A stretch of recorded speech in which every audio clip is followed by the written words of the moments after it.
If you listen to men talk and you actually pay attention to the logic that they use, you'll realize that nobody hates men more than other men. Let me explain. Men say that a woman loses her value every time she sleeps with a man, but a man gains value every time he sleeps with a woman. So basically, being with a man decreases your value, and being with a woman increases your value. At first, you might think this rule is misogynistic, but it's not. Saying that women who sleep with lots of men lose their value is actually misandry. This is self-hate. They are literally saying that men contaminate the people they sleep with. Men don't just hate women, they hate themselves. And they want women to hate men too. They don't want women to have male friends. They don't want her to have a past with other men, because they believe men are dirty creatures that should be left alone. So if men hate men so much, why is it wrong for women to hate men? Why do you get angry when women say men are trash? It's not feminism that taught women to hate men. It was you. Every time you tell a woman that she has lost value because she slept with a man, you are telling women that men are a disease that should be avoided at all costs. And this is really sad, because apparently there's a male loneliness crisis. Every day, more and more men are taking their own lives because they feel lonely. If you are one of these lonely men, let me tell you why nobody wants you. It's because we live in a society where the people who love men and want to sleep with men are constantly being made to feel ashamed for their desires. I'm referring to straight women and gay men. But why should they be with you if being with you lowers their value? So don't get angry when women avoid you. Don't cry when they say men are trash. You know it's true. If being with a woman increases your value, that means women who sleep with other women have the highest value. So that basically means the only people everyone should be wanting to sleep with are women. Men don't want you to love them. They want you to be disgusted by the idea of sleeping with them. So it's okay to hate men, because men clearly hate themselves. Men are coming out to expose how misogyny has destroyed them and ruined their relationships with women.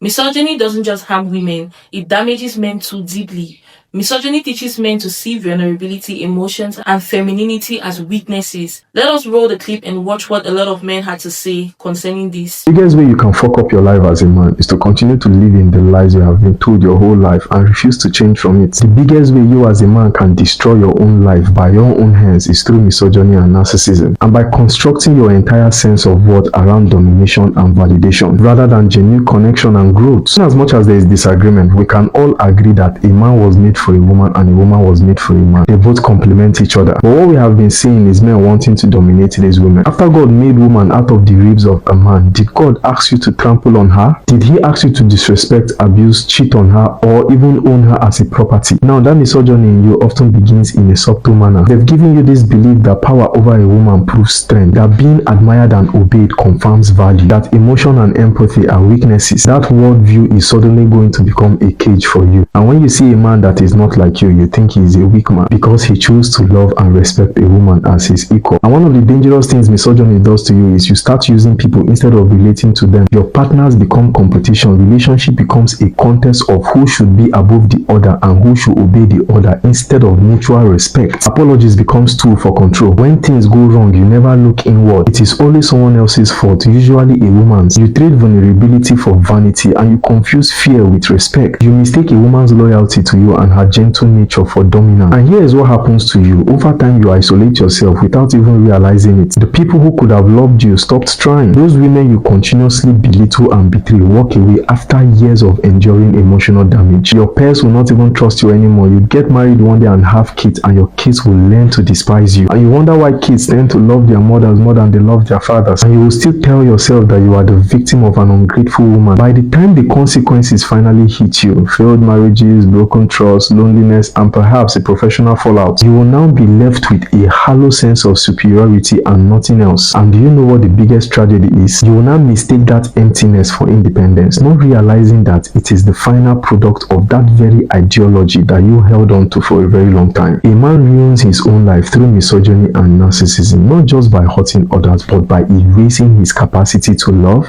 to learn, and to be human. Dear men, you have wallowed in this misconception since you were born. I recommend you try something new for a change. But if thou sees it fit to cry instead of taking my advice, Bah, see bucket. To the men that say feminism is destroying relationships, I want you to know something. If your relationship can be destroyed by feminism, then that means that your relationship is abusive. Let me explain to you.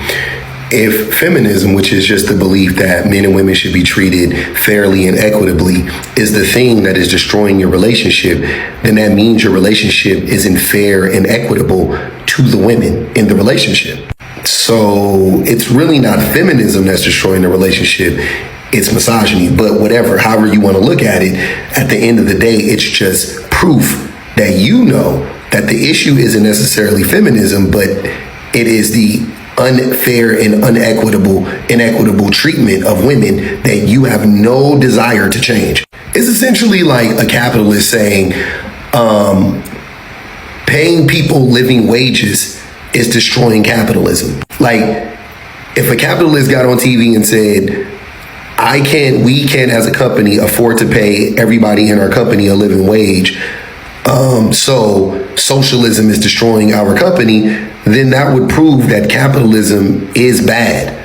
If you can't afford to pay everybody in your company fairly and equitably, then that means your company is a bad company and it is not fair and equitable. That doesn't prove that socialism is destroying capitalism. That means that capitalism is destroying itself. So it doesn't mean that feminism is destroying relationships. It means that misogyny is. Misogyny is actually the thing that is destructive to relationships, not feminism. Feminism is destructive to misogyny, not to relationships.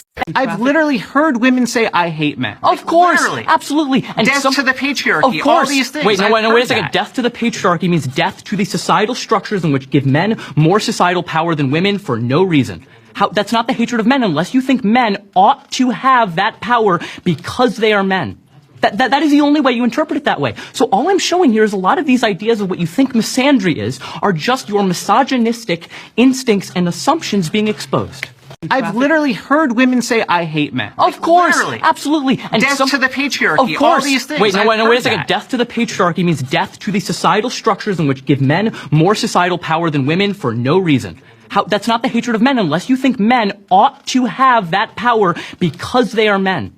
That is the only way you interpret it that way. So all I'm showing here is a lot of these ideas of what you think misandry is are just your misogynistic instincts and assumptions being exposed. Reminder that good men will not be offended when you call out the bad ones. I get a lot of hate from other men because I think they don't often see a South Asian man call out misogyny and patriarchy within our culture and our community. If what I say offends you, look introspectively and challenge the notions that have been embedded within you by our culture. Look within your homes and challenge the privilege that you have. And as men, in very micro ways, we can make a difference, uplifting the women around us. If you see honor-related abuse happening, you call that out. As men, we have so much privilege. And it's a bit weird because we haven't done anything to earn this privilege, but you've got to use that to try and level the playing field. Their view on abortion, whether or not they value bodily autonomy and women's right to choose. If they use the term friend zone, refer to themselves as a nice guy, or use the term simp, red flag. Ask them to describe their ideal wife or girlfriend or whatever, and see if their description sounds like they're describing a slave. If they say the patriarchy doesn't exist, if they think the Me Too movement ruined dating, if they use the phrase gay to mean weak or uncool. Honestly, if they think the LGBTQ community just isn't valid, huge red flag. Homophobia, transphobia, etc. usually go hand in hand with misogyny. If they talk about gold diggers, ask you about your body count, or use the word misandry. If they generalize women's behaviors like all women want this or no women want that, pretty red flag. If they refer to women as females, no. If they use the phrase traditional man or wanting a traditional household, that's more like a pink flag. I guess it's not always that indicator, but most of the time that means that they want an in-house maid that they can sleep with. So usually red flag, but not every time. Here's some more subtle indicators. Ask him to hold your purse. See how he responds. Ask him to buy you tampons or pads and see how he responds. If he doesn't want to do those things because he sees them as feminine and therefore beneath him, it's because he doesn't see women as people. If he says things that would indicate that your role is to be quiet and pretty, like if he complains that you laugh too loud, or if he complains when you're not cute for the day, stuff like that. If they don't let you lead stuff, or if they've got a problem with you making decisions or, taking charge of things, that's an indicator. If they get defensive or angry when they hear women talk about bad experiences that they've had with men, or if they try to counter those experiences with like, what about these things that women do. Like if they have a lot of whataboutisms happening, then that's a big red flag. See how they respond when you say that something they did makes you uncomfortable. See how they respond when you tell them no. See how they respond when you set a boundary, whether or not they are able to respect that. Disagree with them on something and see how they respond if they ignore you or dismiss you. If they're constantly interrupting you when you're trying to talk or get your point across, that's another indicator. See how they respond or talk about women that they deem more masculine. They don't respect women who have muscles or dress a certain way. That's an indicator as well. Last but not least, if they don't have any women that are platonic friends in their life, or if they believe that women and men cannot be platonic friends, that's a big indicator. Most misogynists are not subtle, and the reason is because they don't believe that they're doing or thinking anything wrong. They believe that the way that they're thinking is right and everyone else just can't handle it. But the more subtle misogynists can be harder to detect. It's like, how do I know if he's just pretending to be progressive, stuff like that. In those situations, you gotta think about how he talks when you're not asking him a question, but just how he talks casually, or how he responds in certain situations or topics. Anyway, hope you found something helpful in here. Bye. I know that over the years they've talked about how misogyny affects and dehumanizes women, but what I want to talk about today is how misogyny affects you as a man, and for you to see the urgency of unlearning it. Number one, misogyny restricts you from emotional freedom. Why don't you want to feel or express yourself just to prove that you are a man? Misogyny will only teach you how to reject anything associated with femininity, including vulnerability, empathy, and emotional expression. From a young age, they will tell you things like man up or don't cry like a girl. But what you don't know is that over time, this emotional suppression becomes loneliness, anger, and mental health struggle. And that is one of the reasons why we have this male loneliness epidemic. Ever wondered why men have the higher rates when it comes to suicide?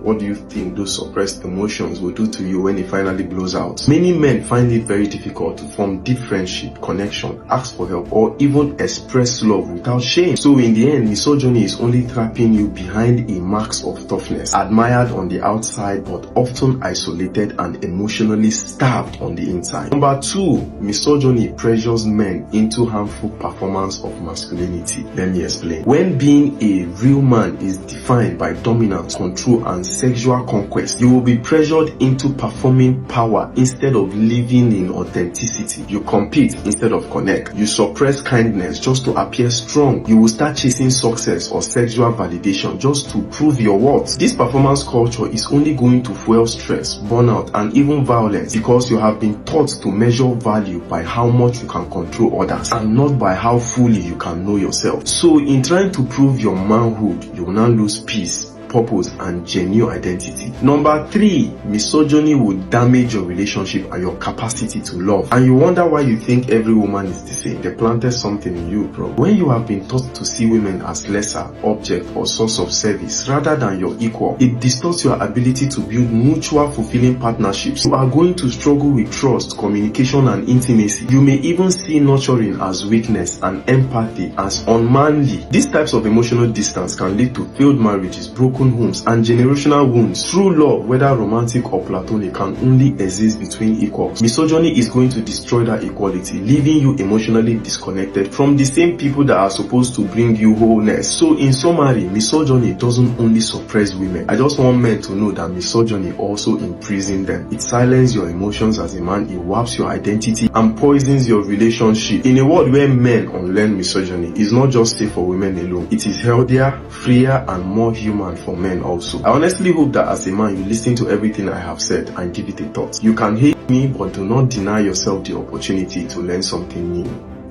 Namaste. There is no reason on this earth why sanitary products for women aren't free. Like, there is no reason on this earth why they aren't free. Why do women have to pay for the fact that they bleed every month? This isn't a choice that they made. Like, nah, there's no reason you could give me to justify that shit. Like, no. Pads, tampons, hot water bottles at this point, they should be getting chocolate vouchers, they should be getting cranberry juice vouchers, anything that helps with the menstrual cycle. There should be more available help for just women's issues, like surrounding pregnancy, surrounding menopause, all of that type of stuff. There's just not enough support for women suffering. And it's quite crazy. No one's ever given me a reason as to why this is the case. I know the reason as to why this is the case, and it's called patriarchy. And we need to stop it. It's over. It's time to, no, it's not enough. And you know what's crazy about this as well? It's the fact that men love to talk about the patriarchy failing when it concerns them, when they're suffering. And they're not even the biggest victims of it existing. Like, what? What? Like, people really, they'll only bring up male suffering as a result of the patriarchy to disregard women's suffering as a result of the patriarchy, when it's like, team up against the patriarchy. Like, it's very simple to me. I don't get how people don't like, how can you 1 + 1 = 4? The math is very simple. And unfortunately, a lot of people forget how to use their brains, you know? I just don't understand how this is the way. But anyway, if you want to know my thoughts on the male loneliness epidemic, I wrote an essay on that earlier this year. I think you should go read it. It's quite great. It annoyed a lot of men, so check it out. You know what I'm saying? But anyway, have a good rest of your day, guys. Peace, love, and happiness. Go far and prosper. Until next time, don't die. Don't commit suicide. Peace. No, I'm sorry to tell you this, but everyone can't be taken out on a date. Some people are just meant to be cracked, right? I'm sorry. That is like a privilege at this point. Taking somebody out in public, you have to know who you're talking to at this point. In other words, women are not worth dating nowadays, okay? They're only good for one thing and one thing only. It is so difficult for men to see women as human beings, okay? It is so difficult for men to treat women with respect. All they care about is the goodies. You know what I'm saying? Which, by the way, is one of the reasons why men are lonely, okay? It's not the women that's the problem, it's men. This kind of mindset will keep you single forever, okay? And I don't want to hear any complaining or crying. And when you turn 90 and you're like, oh, I can't get a woman. So in 2021, the UK had its first incel terrorist-related incident from this guy, Jake Davidson. But it wasn't treated as a terrorist incident, as in it wasn't called that. But when the inquest was held, it was really clear that this man was deep into red pill and incel culture. He had a manual on misogyny, and his sole intention was to target and kill women. And what they uncovered through the investigation was multiple communications that he'd had for a very long period of time with multiple other men on the same subject. The National Crime Agency then published an article talking about the fact that they had seen a threefold increase in the number of these comcels online, where you had incels who were actively looking to recruit and radicalize other incels for the purposes of spreading gender-based violence right across the world. And earlier on in the UK, we saw this article from Sky talking about the fact that there's been a significant rise in teenage girls who are experiencing coercive control and abuse in relationships. And Laura Bates was talking about the way that incels target teenage boys online. And she was saying on average, it takes about 15 to 17 minutes from the time a teenage boy opens, say, an Instagram account or social media account to the point where they are being bombarded with incel misogynistic material designed solely for the purposes of radicalizing them. That is terrorism, right? There's no doubt about it. And when you look at the amount of money that is spent on fighting terrorism from a state perspective in comparison to fighting gender-based violence and violence against women and girls, it's not even comparable. And yet the number of victims associated with misogyny and gender-based violence, as opposed to terrorism against the state as we know it, is not even comparable. The function of misogyny could be men trying to collectively lower women's self-esteem so they stand a chance. We see an analog of this within relationships. So low mate value men within relationships choose what's called a cost-inflicting mate retention strategy, where they literally try and lower their partner's self-esteem so that they are less inclined to leave them. This collective group misogyny is like that strategy, except from outside relationships. Incels do this all the time. They say things like, oh, you're going to hit the wall when you're over 30. Your mate value will run out. So these guys, they feel they can't provide value themselves to these women, so instead of adding benefits to her life and providing value, they inflict cost on her to avoid her from running off with these other potentially high status or higher status men that she's hanging out with. Precisely. Lower mate value men choose the cost infliction strategy. There's been a lot of research in the last number of years that show this trend, that misogyny is most pronounced in low mate value men and men who don't define themselves as incel subculture but find themselves with unwanted celibacy. That is a big predictor of misogyny. Here is a breakdown of how misogyny destroys men emotionally, mentally, and socially. The first point is it cuts men off from their emotions. Misogyny teaches men that feelings are for women, so they suppress fear, sadness, and tenderness. That emotional suppression turns into anger, numbness, and emptiness. And as a result of this, men struggle to connect deeply, even with the people they love the most. The next point is it creates fragile egos. When masculinity is defined by dominance over women, it becomes unstable and always at risk of being challenged. Men start basing their worth on control, sexual conquest, or income, and not inner confidence. So any woman's independence or rejection feels like a threat, not a boundary. The next point is it breeds loneliness. Misogyny discourages vulnerability, especially amongst men. Many men grow up without knowing how to build emotionally safe friendships or relationships. Studies show that men's social circles often shrink dramatically by midlife, leading to isolation and depression. A lot of men grow up without learning how to form emotionally safe friendships. It traps men in competition, in constant competition. Misogyny tells men their value lies in being stronger, richer, or more dominant than others, including other men. This constant competition makes cooperation amongst men very weak, resulting to burnout, jealousy, hatred, and disconnection instead of brotherhood. It damages relationships. Men who are raised with misogynistic ideas may expect emotional labor, submission, and validation from women. When women accept independence, it feels like rejection, leading to resentment and conflicts. Many men end up longing for love but sabotaging intimacy. That is why misogynistic men have a problem with feminism. They think it's a threat to their misogyny. They think it's a threat to their masculinity. Because feminism fights for equal rights between men and women, misogynistic men don't want women to be independent. A woman's independence feels like rejection to most of them. And most of them cannot handle rejection. That is why they resent feminists. Misogyny fuels violence and self-destruction.